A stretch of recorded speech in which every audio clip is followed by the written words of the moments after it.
slow growna iya priwe nang oh ngisor tayang banget slow growna ngisor kayak gitu ya Kang. Mana ya? Kan slow growna kan.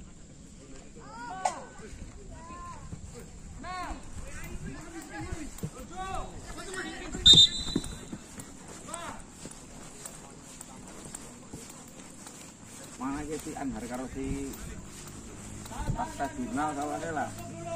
Masaan. Rencana mau ke sini, Pak? Iya, dia ngomong udah dari kemarin dan tadi juga WA. Berarti ini tanding untuk siang malam ya? Yo, siang malam Pak. Oh, lampunya terang sekali.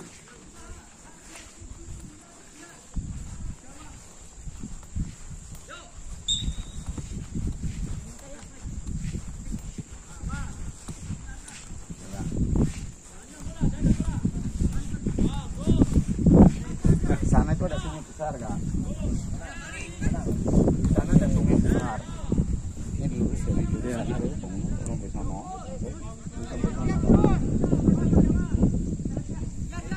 Ini modelnya sekolahnya nanti berundang. Sekolahannya itu bangunannya ke bawah Pak, bukan ke atas. Oh itu masuk. Iya, lantai sana. Jadi bangunan-bangunannya di bawah ini nanti mirip kayak Surya Yuda. Betul, masuk dalam. Sana juga sungai, sana sungai besar namanya Sungai Sapi. Ya, tapi kontur tanah sudah bagus. Bagus, sana sungai besar. Sekolahannya di pojok sini berundang.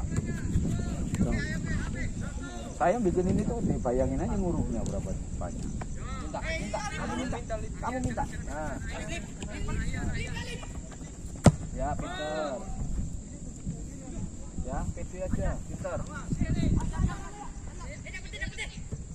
Kejar. Nah. Sabar, kamu sabar. Stop, sabar. Minta, ngomong, minta. Nah, scanning dulu, tidak. Nah. Ya, oke. Dorong, jangan banyakkan, jangan kelamaan. Back pass ke belakang, oke. Lebar. Tusuk. Nah, sip.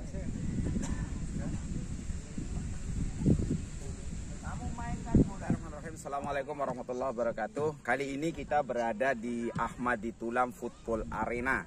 Singkatan dari ATFA itu, ini adalah lapangan sintetis berstandar FIFA. Standar FIFA itu maknanya di sini adalah jenis rumput yang dipasang. Ini rumput impor dari perusahaan yang memiliki sertifikasi dari FIFA, yaitu di Vietnam. Kemudian yang kedua dari lapisan di bawah rumput, yaitu ini dibuat di bawahnya adalah pasir setebal 20 meter, kemudian kerikil 20 meter, kemudian pasir 10 cm, 20 cm kerikil, 10 cm pasir di bawah rumput. Itu supaya drainasenya ini begitu hujan itu langsung hilang air, langsung digunakan. Di atasnya rumput ini ada namanya pasir laut dan ada juga di atasnya terakhir adalah pasir karet. Pasir lautnya kurang lebih 3 cm, pasir karetnya sekitar 1 cm ketebalan. Nah, itulah yang dimaksud standar FIFA. Begitu hujan air langsung hilang, hujan air hilang. Terus rumputnya ini soft. Kalau rumput sintetis yang lain orang melakukan sliding ini lecet, ini enggak, lebih soft lagi. Nah, standar FIFA-nya maknanya adalah di situ. Yang kedua adalah ukurannya. Ukuran ini digunakan untuk usia dini, usia muda dan senior juga karena panjangnya 100, lebarnya 61. Itu lapangan ini di lokasinya ada di Mertensi Kalong. Kami membangun lapangan ini salah satu tujuan awalnya adalah ketika kita ingin membangun sepak bola Banjarnegara khususnya dan membangun sepak bola Indonesia pada umumnya. Namun kami sudah terlebih dahulu melakukan pembinaan berupa diklat sepak bola Merden. Kami mengasramakan saat ini kurang lebih 350 anak dari Aceh sampai Papua, Mas, dan mereka datang mulai kelas 1 SMP sampai kelas 3 SMA. Ada di sini untuk berproses dan alhamdulillah dari tahun ke tahun itu siswa terus meningkat.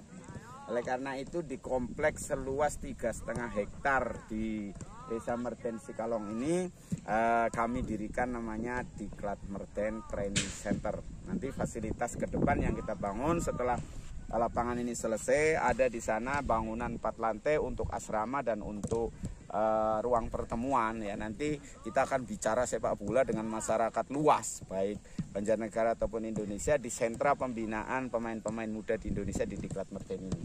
Kemudian juga ke depan akan kami dirikan sekolah khusus atlet sepak bola, namanya SMP Diklat Merten dan SMA Diklat Merten di komplek tanah ini, sehingga nanti siswa-siswa itu adalah siswa yang berada di dalam asrama, baik dari Banjarnegara maupun dari luar Banjarnegara, bersekolah di sekolah itu dengan semua ada di asrama ini. Kemudian kami lakukan ini karena kami dari Indonesia sering tim-tim dari luar negeri yang berada di bawah asosiasi kami ada asosiasi namanya Association South of Asia Australia Football Talent, yaitu lembaga asosiasi yang didirikan oleh para pendiri atau para pemilik akademi sepak bola di Asia Australia.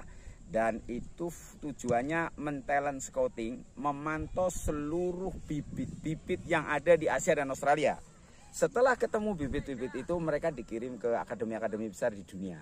Ada ke Amerika Latin, ada ke Eropa begitu. Untuk apa? Untuk menjadi pemain sepak bola profesional tingkat dunia. Itu pekerjaannya namanya CFT, Southeast Asia Football Talent. Nah, kebetulan ketuanya sampai dengan 2029 saya sendiri gitu, dan kami berkantor di Singapura, Mas. Jadi kami mentalent scout orang-orang seluruh Asia dan Australia untuk usia dini dan usia muda untuk disalurkan. Bentuknya banyak. Bisa kami kunjungan-kunjungan ke akademi.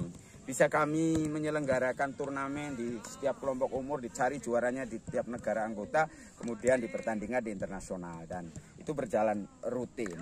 Bisa langsung kepada rekomendasi dari akademi-akademi sepak bola untuk langsung dikirim ke akademi besar di dunia itu. Dan itu harus kita manfaatkan untuk kemajuan sepak bola Banjarnegara. Sekarang bicara sepak bola Banjarnegara. Saya lahir di Banjarnegara. Saya belum berbuat banyak untuk sepak bola Banjarnegara, tapi saya telah banyak berbuat di luar Banjarnegara, bahkan di tingkat Asia Australia. Maka ketika saya sekarang sudah menjadi pejabat sebagai anggota dewan dan saya berada di Komisi 4 DPRD Kabupaten Banjarnegara, sudah wajib hukumnya kita memajukan sepak bola Banjarnegara. Kami dalam waktu tidak lama lagi akan menyelenggarakan Sarasehan sepak bola. Akan kami undang para pemilik SSB, pemilik klub, stakeholder yang lain ya, kayak PSSI Banjar bisa jadi kita undang, kemudian tokoh-tokoh mantan-mantan pemain di Banjarnegara kami undang dalam Sarasehan. Kami ingin mendengar dari apa yang mereka inginkan terhadap sepak bola Banjar. Mereka sudah tahu sepak bola, inginnya apa. Dari kelompok supporter akan kami undang juga untuk menyampaikan kepada kami atas nama Komisi 4 apa sih yang mereka inginkan terhadap sepak bola Banjarnegara. Lalu saya sebagai anggota di Komisi 4 akan sampaikan juga tentang sharing tentang bagaimana sebuah klub, bagaimana ASKAP itu harus berbuat di periode yang akan datang, karena ASKAP Banjarnegara sekarang masa kepengurusannya sudah selesai tahun 2024 bulan Desember, dan tentunya sebentar lagi akan ada pemilihan ketua. Siapapun ketuanya, yang penting mendengarkan keinginan daripada stakeholder sepak bola Indonesia, sepak bola Banjarnegara yang kami undang dalam Sarasehan itu, siapapun ketuanya. Dan sebuah asosiasi ASKAP, kepanjangan dari federasi di masing-masing kabupaten, itu baru bagus kalau kompetisi reguler berjalan semua kelompok umur, termasuk kompetisi senior internal di ASKAP. Itu barometer pertama. Tapi kalau berhenti ini kurang baik, dan ini berarti tidak jalan. Sementara tim nasionalnya Banjarnegara, Persibara, itu adalah sudah menjadi klub. Barometernya adalah ketika Persibara ikut semua kompetisi resmi PSSI, itu baru ASKAP berjalan. Di Banjarnegara ada ASKAP, ada Persibara. Persibara klubnya. Kalau ASKAPnya adalah federasinya. Dua-duanya harus berjalan baik. Tidak bisa ASKAPnya tok, tidak bisa Persibaranya tok ya. Tapi dua-duanya harus berjalan baik, dan ini harus kita bangun bersama. Akan kami dengar keinginan masyarakat, akan kami sampaikan semuanya tentang bagaimana tata kelola yang baik. Akhirnya nanti mudah-mudahan di pilihan ASKAP yang akan datang serta pilihan ketua Persibara akan terpilih ketua yang siap untuk memajukan Banjarnegara, dan siapapun dia, Komisi 4 DPRD Banjarnegara akan support dari semua aspek begitu. Pak, stadion ini tadi sudah pernah dikunjungin oleh dari luar negeri. Yes. Ya, mungkin jadi begini, kita stadion ini baru saya soft launching bulan Juli. Rencananya nanti pada saatnya akan ada grand launching tentang stadion atau Ahmadi Tulang Football Arena ini. Kita sudah didatangi pemain dari Belanda beserta pelatih dari Belanda untuk memberikan coaching klinik di sini, dan kegiatan yang dari Belanda itu akan ada follow up tindak lanjut. Nanti akan ada talent scouting, ada akademi besar di Belanda namanya Wuter. Beliau akan datang memberikan coaching klinik di sini kepada para pemain dari Indonesia, para siswa-siswa atau pesepak bola muda dari Indonesia. Akan datang langsung pelatih dari Belanda yang biasa merekomendasikan para pemain masuk ke Ajax, masuk ke akademi-akademi modern di Belanda. Kemudian kita juga sudah kedatangan pemain-pemain dari India datang ke sini berlatih 1 bulan, 2 orang berapa itu, dan kita coba di Garuda International Cup di Jakarta.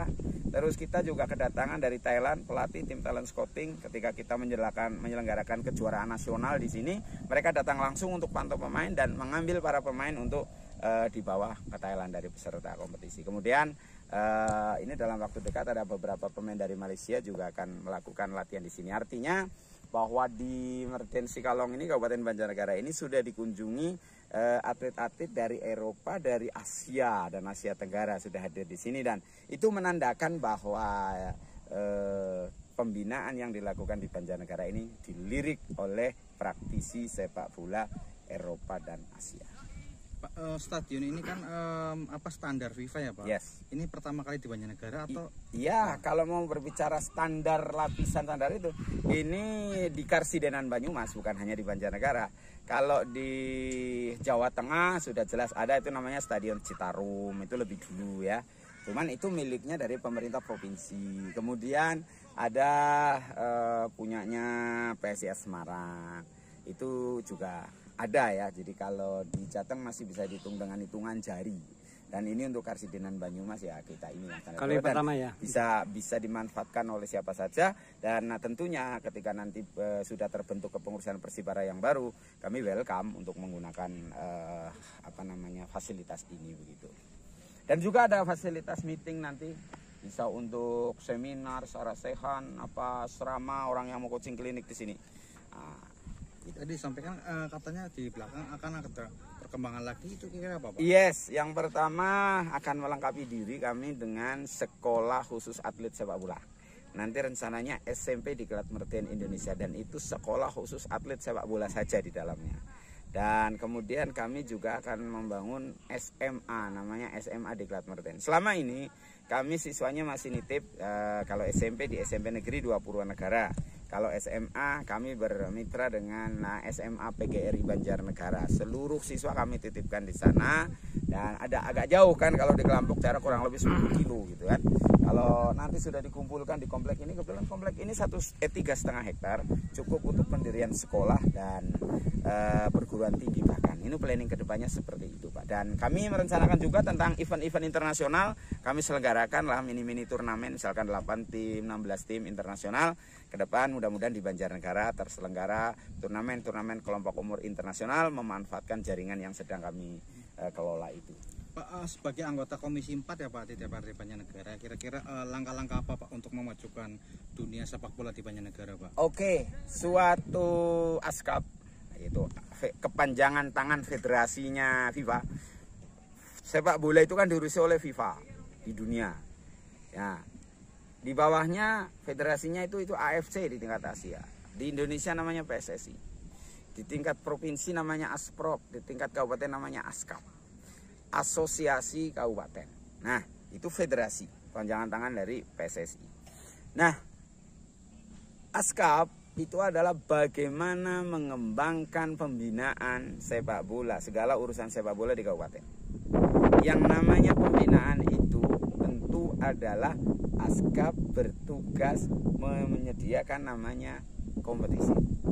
Kalau ASKAP menyelenggarakan kompetisi, barang tentu orang-orang di seluruh pelosok Kabupaten Banjarnegara akan mendirikan SSB, akan mendirikan klub. Ketika kompetisi ini rutin digelar, maka gairah pembinaan di seluruh pelosok desa akan meningkat karena mereka ingin berkompetisi resmi PSSI. Kemudian setelah itu para pemainnya akan menanjak, akan di talent scouting, akan jadilah lahir pemain-pemain profesional. Dan sepak bola Indonesia ini sudah termasuk tinggi, gaji-gaji pemainnya miliaran sudah. Dan orang main bola itu selain jadi selebritis, dia juga akan menjadi pesohor, juga akan menjadi orang kaya karena kontrak-kontrak pemain udah 6 miliar, 5 miliar, kelasnya Liga 1 itu udah barang biasa. Dan itu pasti banyak orang ingin ke sana. Dan ASKAP harus menyelenggarakan kompetisi rutin seluruh kelompok umur itu supaya desa-desa SSB-nya jalan berarti. Jangan sampai kita, kalau tidak salah kompetisi internasional sudah vakum 4-5 tahun ini saya lihat ya. Jadi nggak ada kompetisi. Kalau nggak ada kompetisi, pemain latihan ya males, nggak ada apa-apanya. Adanya Tarkam itu diselenggarakan oleh perorangan. Tarkam Banjarnegara termasuk keren, pemain timnas sudah pernah turun semua, tapi itu judulnya Tarkam, bukan kompetisi resmi. Nah, yang kedua kalinya tentu sepak bola Banjarnegara, timnas Banjarnegara, Persibara. Nanti juga kepengurusan Persibara harus kuat. Agar apa? Sepak bola senior kompetisinya mulai dari Liga 3 yang sekarang ada namanya Liga 4, baru ini lahir. Liga 4, Liga 3, Liga 2, Liga 1 itu adalah kebanggaan masyarakat Banjarnegara. Kalau mereka berprestasi, penonton senang sepak bola karena mainnya bagus, dikelola dengan baik klubnya, maka penonton akan hadir di stadion, akan menjadi euforia tersendiri. Dan itulah indikator bahwasanya sepak bola di suatu kabupaten itu jalan bagus adalah ketika supporternya mau berbondong-bondong menyaksikan tim nasional kabupaten itu sendiri, yaitu Persibara kalau Banjarnegara. Jadi kuncinya dua. Kompetisi rutin harus digelar oleh ASKAP dengan baik. Persibara harus memiliki tim yang kokoh, solid, menarik ya untuk para penonton datang. Seniornya Liga 4 nih kalau nggak salah Banjarnegara. Kemarin Liga 3 istilahnya, cuman sekarang turun namanya Liga 4 karena PSSI mengeluarkan konsep baru, kompetisinya Indonesia diatur sampai Liga 4 gitu. Nah, kemudian kalau ASKAP jalan dengan kompetisinya, Persibara rutin timnya ikut bertanding semua kelompok umur, itu tujuan the best sepak bola Banjarnegara akan maju. Dan nanti kalau mampu kita naik Liga 3, Liga 2, Liga 1. Jangan berkata tidak. Kalau masyarakatnya semuanya ingin Banjarnegara bisa punya tim Liga 1. Walaupun Banjarnegara ini daerah ketiga. Daerah ke-1 kan kelasnya ibu kota Jakarta, Surabaya, Bandung. Daerah kedua ya kelas-kelasnya kota besar ya. Daerah ketiga ya Banjarnegara. Banjarnegara kita bisa bercontoh kepada Lamongan. Lamongan itu kan levelnya Banjarnegara, tapi dia eksis lama di Liga 1 walaupun sekarang Liga 2. Jadi itu akan menjadi promosi kota Banjarnegara, akan menjadi ikon Banjarnegara, dan masyarakat gembira dengan menyaksikan tim-tim kebanggaan. Seperti itu Mas kalau bicara Banjarnegara. Dan saya berharap saya di Komisi 4 bisa mendorong stakeholder semuanya untuk melangkah ke sana bersama-sama, termasuk para wartawan. Ini penting untuk mewartakan kepada semua pihak. Oke. Siap. Pak, sebenarnya seberapa jauh sih kecintaan warga Banjarnegara terhadap sepak bola? Bagus Pak. Banjarnegara itu sekarang di Indonesia terkenal dengan Tarkam, dengan high class itu Banjarnegara. Kita lihat saudara-saudara kita di atas, ada Pak Kodam dan yang lain-lainnya kemarin di atas di Laksana. Itu kalau turnamen full Pak, bisa 10.000 orang yang hadir. Kemudian tiket 25.000 juga mereka beli tanpa berpikir, ucel-ucelan, masuk ramai sekali. Menandakan animo masyarakat Banjarnegara. Kalau menurut saya itu salah satu daerah di Karsiden dan Banyumas yang animo masyarakat terhadap sepak bola paling tinggi. Menurut saya begitu. Kita lihat tetangga kita Cilacap, mereka juga dulu nggak ada semeriah kemarin-kemarin, tapi sempat mereka di Liga 2 yang setiap pertandingan selalu penuh. Walaupun sekarang juga sudah turun di Liga 3 ini PSS Cilacap. Banjarnegara salah satu daerah dengan animo masyarakat sepak bola tertinggi di Karsiden dan Banyumas. Oke. Itu Mas. Berarti itu juga jadi pendukung optimisme ya? Sudah barang tentu ya. Dan saya ingin sampaikan yang sudah-sudah di banyak daerah dan di Banjarnegara, kalau ngomong sepak bola itu rata-rata mereka bicara kalau nggak ada anggarannya ya itu nggak bisa jalan. No, Kita ada era baru namanya era industrialisasi. Modalnya adalah animo masyarakat. Maka kita ciptakan sepak bola Banjarnegara yang tidak mengharap terlalu banyak APBD. Uang APBD bisa digunakan untuk yang lain. Kecil aja boleh, enggak pun enggak masalah. Yang penting sepak bola dikelola secara profesional dan konsep industrialisasi sepak bola saya meyakini akan jalan dengan baik. Ya, cukup. Oke.